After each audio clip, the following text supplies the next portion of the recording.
واده په لومړۍ شپه باندې ښځې سره داسې کار وشو چې د انګریزانو په شانتې کار ورسره خپل خاوند وکړو. دغه ظلم زیاتې پرې ولې وکړو؟ دغه ښځه په خپل وایس میسج کې څه وایي؟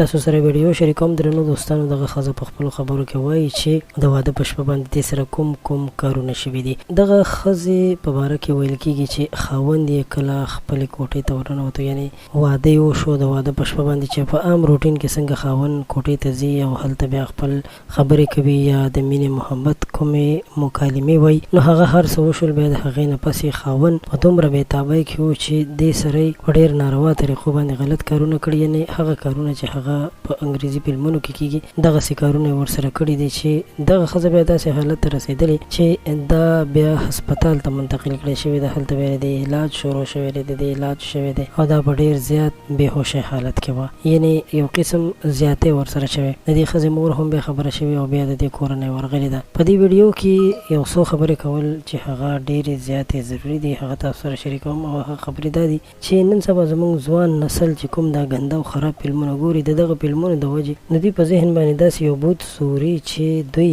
دغسې فکر کوي چې کله زه هم واده وکړم نو زه به هم خپلې ښځې سره داسې کوم. حالانکې دا هر څه د حقیقي ژوند نه ډېر مختلف دي. کوم چې په ګنده فلمونو کې لیدل کېږي نو هغې دپاره هغوی سټیرویډ استعمالوي، ګولۍ خوري، نو هغوی بیا د هغه کارونه کوي.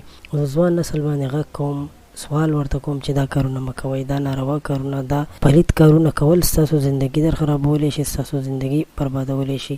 که دا ویډیو ستاسو خوښه شوې وي، خپل نظر هم را سره شریک کړئ. دا ویډیو در سره ضرور لایک کړئ. په آینده وخت کې به هم تاسو سره د خپلې ټولنې همدغسې ویډیوګانې شریکوو چې په هغې کې ستاسو لپاره یو عبرت وي، ستاسو لپاره پکې یو سبق وي. بیا هم مننه، خوشحاله راته اوسئ.